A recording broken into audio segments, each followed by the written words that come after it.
আজকে সেই মুসলমানেরা আমরা যারা মাহফিলে বসলাম, ইমানের দাবি সত্য হলে বাদা আল ইসলাম গরীবান ওয়া সায়াউদু গরীবান তুবা লিল গুরাবা। যদি আপনি ইমানের সত্য দাবি নিয়ে শহীদুল আলমের মতো দিন বিজয়ের জন্য বের হয়ে পড়ে, কাফের হয়তো আপনাকে উঠায় নেবে, ইসরায়েলি হানাদার বাহিনী আপনাকে উঠায় নেবে, কিন্তু যদি দিন বিজয়ের জন্য ঝাঁপায় পড়েন, আপনাকে দিয়ে একদিন না একদিন যিনি দিন বিজয়ী বানায় দিলেন তিনি কে? কত নম্বরটা শেষ? শুরু শেষ। আর কটা আছে? আর 4টা আছে। অনেকক্ষণ হয়ে গেছে। 4টা কি কমু না শেষ? মাশাআল্লাহ, শেষ দিয়ে দিই। মাশাআল্লাহ। আচ্ছা, 3-4টা করে শেষ দিই। না, 5টা-6টা সুযোগ নেই। সুবহানাল্লাহ। এই 5টা কি শুরু দিই? মাশাআল্লাহ, যুবক মানুষ 5টা শুনতে চাইছে, ওর জন্য 5টা। লিল্লাহি তাকবীর। চিন্তা করে এরাই তো আগামী দিনে এই পৃথিবী বিজয় করবে। আমার ছোট বাচ্চা, এবার আমি মক্কা মদিনায় গেছি, বিভিন্ন জায়গা থেকে অনেক সময় অনেকে হাদিয়া দিলে যে হুজুর আজকে খাবারটা আমরা খাওয়াবো। সৌদি আরবে অনেক জায়গায় প্যাকেজ থাকে, একেবারে প্যাকেজ খানার সাথে একটা পেপসি দিয়ে দিই, এটা ফ্রি। আমি অবাক হয়ে গেছে। আমার ছোট বাচ্চা আসজাদ, আপনারা তার জন্য দোয়া করবেন, ও এই পেপসিটা দেখার সাথে সাথে বলতেছে আব্বা এটা ইসরায়েলি, এটা আমি খেতে পারি। আমি চিন্তা করছি আল্লাহ, এই ছোট বাচ্চা ও ইসরায়েলের কি বোঝে? কিন্তু তার কাছে মনে হচ্ছে এই টাকাগুলো দিয়ে আমার ভাইয়ের গায়ে গুলি করা হবে, এই টাকাগুলো দিয়ে আমার ভাইয়ের মুখ ছিদ্র করে দেওয়া হবে। আমি মুসলমানের সন্তান, ইসরায়েলের কোন প্রোডাক্ট আমি মুসলমান খেতে পারি না। বলেন আল্লাহ। ছোট ছোট বাচ্চাদের ভিতরে এখন এই চেতনা জাগ্রত হচ্ছে। আমরা 17 নম্বর হাদিসটা শুনি। নবীজি সাল্লাল্লাহু আলাইহি সাল্লাম বলছেন, আল্লাহর হাবিব জানায় দিলেন, বাদাল ইসলামু গরীবান ওয়া সায়াউদু গরীবান তুবা লিল গুরাবা। এই ইসলাম বিজয়ী হয়েছে ব্যতিক্রম কিছু মানুষদেরকে দিয়ে, আবার যদি ব্যতিক্রম মানুষগুলা এগিয়ে আসে, অবশ্যই যিনি দিনকে বিজয়ী বানায় দিবেন তিনি কে? নিজের একটু ব্যতিক্রম বানা। চুল কাটার সময় চিন্তা করেন রাসূলুল্লাহর সুন্নাহ মতো চুল কাটবো, কোন ইহুদি খ্রিস্টানের মতো আমি চুল কাটবো না। দাড়ি রাখার সময় চিন্তা করেন তামিল মুভির কোন নায়কের মতো নয়, রাসূলুল্লাহর মতো আমি সুন্নাহ মেনে দাঁড়িয়ে রাখবো। মা বোনরা বাইরে বের হওয়ার সময় চিন্তা করেন আম্মা জান আয়েশার মতো পর্দা করবো, খাদিজার মতো পর্দা করবো, ফাতেমা রাদিয়াল্লাহু তাআলা আনহার মতো পর্দা করবো। ফ্যাশনেবল পর্দা। যদি আমরা এই চিন্তা করে নিজেদেরকে ব্যতিক্রম বানাতে পারি, আগামী বিজয় মুসলমানদের বিজয়, এই বিজয় কেউ আটকায় দিতে পারে না। 18 নম্বরে প্রিয় ভাইরা আমার, এমন সময় আসবে একটা পাথর পর্যন্ত বলবে ও ইহুদি, আমার পিছনে ইহুদি আছে, ফাকতুলহু, তার গর্দানটা উড়ায় দাও। একটা ইহুদিও ছাড় পাবে না। রাসূলুল্লাহ বলে গেছেন জায়গায় জায়গায় পাথর বলবে আমার পিছনে ইহুদি আছে, গর্দানটা উড়ায় দাও। এক নিমিষের ভিতরে গর্দান উড়ায় দেওয়া হবে। বলেন আল্লাহু আকবার। শুধু একটা গাছ বলবে না, ওই গাছটার নাম গারকাত। সবাই বলেন কি নাম? এই গারকাত নামক গাছ সবচেয়ে বেশি ইহুদিরা এই গাছের পূজা করে, এই গাছ সবচেয়ে বেশি পুরা ইসরায়েলের ভিতরে লাগে, কারণ তারা জানে রাসূল যা বলেছেন এটা কখনো মিথ্যা হতে পারে না। কত কত শেষ? 18 নম্বর শেষ। 19 নম্বর শুনে আল্লাহর হাবিব বলেন, আখরু দারিল মুমিনিন, মুমিনরা একদিন স্থায়ীভাবে ফিলিস্তিনের দিকে ফিরে যাবে। জোরে বলেন আল্লাহু আকবার। আমি ওই সমস্ত সাংবাদিক বন্ধুদেরকে সেলিউট জানাই, মানবাধিকার কর্মীদেরকে সেলিউট জানাই, যারা মানবতার ফেরিওয়ালা হয়ে গাজার মুসলমানদের রক্ষার জন্য যারা বের হয়েছে। আমি কিছু করতে পারি নাই, তাদের জন্য আমি তেমন কিচ্ছু করতে পারি নাই। ছোট্ট একটা মাসুম বাচ্চা দেখতেছি আরেকটা বোনকে কাঁধের মধ্যে বসায় চিৎকার দিয়ে ডাকতেছে আল্লাহ। একটা আল্লাহ নামক চিৎকারের জবাব যদি আল্লাহ আমার কাছে চায়, তুই একটু জবাব দে। আমার জবাব দেওয়ার কোনো ভাষা নেই।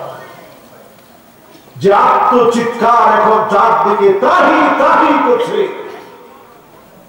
আর যদি মুসলমান একটু আপনি নিজে জাগ্রত হন, হতে পারে এই জাগ্রত হওয়ার কারণে আপনারা যিনি মাফ করে দিবেন তিনি কে? আল্লাহ। মাফ নাই আল্লাহ।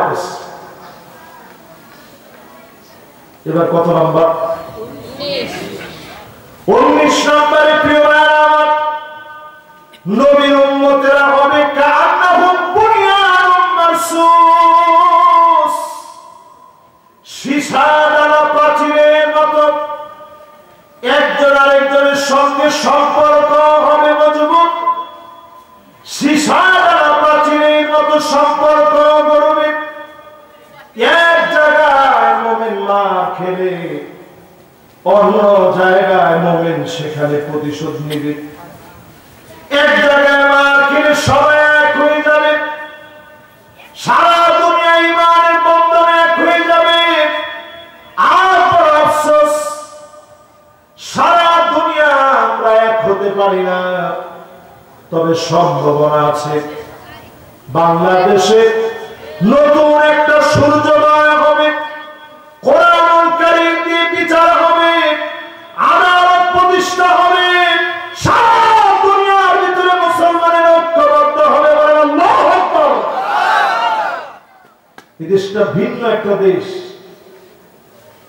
এই দেশের পরিচয় এই দেশ নিজে। বদ্বীপের মতো ছোট্ট একটা দেশ, চারপাশে সব অমুসলিম, কিন্তু এই দেশের ভিতরে ইসলামের জন্য কি পরিমাণ মায়া মহাব্বত, যার কোনো জড়ি হয় না। সারা ওয়ার্ল্ডের দিকে তাকিয়ে দেখেন, সব জায়গায় কনসার্ট হয়, উলঙ্গ মহিলাদের নাচ গান হয়।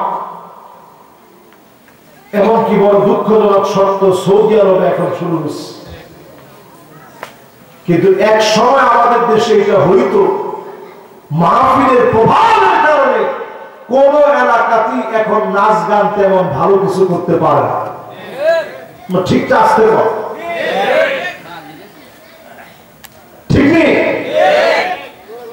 মাহফিলের কারণে এখন গান বাজনা তেমন প্রভাব বিস্তার করতে পারে না। জুয়া জুয়া এখন তেমন চলে না। সুতরাং বাংলাদেশটা আগামী পৃথিবীতে রোল মডেল হিসাবে সারা দুনিয়ার জন্য একটা দৃষ্টান্ত হয়ে যাবে। এবার শেষ 20 নম্বর হাদিসটা শুনে আল্লাহর হাবিব হাদিসের ভিতরে জানায়া দিলেন, এমন সময় আসবে তোমরা দেখবা, হাত্তা তাবাল আকালাতু ইলা কাসাতিহা, দস্তরখানায় খাবার বেড়ে যেভাবে মেহমানদারি করা হয়, এইভাবে মুসলমানদেরকে হত্যা করে মেহমানদারি করবে। সারা দুনিয়ার সব কাফেররা এক হবে মুসলমানকে মারার জন্য। এখন কি আপনার কাছে মনে হয় বাকি আছে? সব তারা।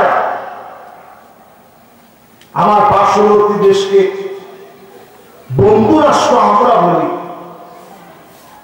কিন্তু আদৌ কি তারা আমাদের বন্ধু রাষ্ট্র?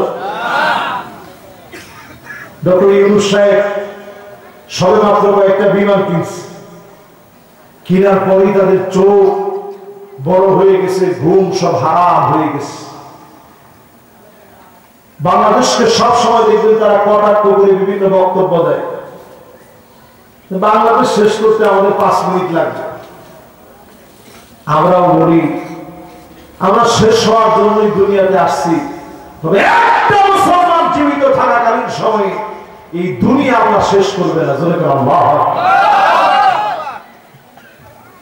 আমরা শেষ হওয়ার জন্য আসছি ঠিক,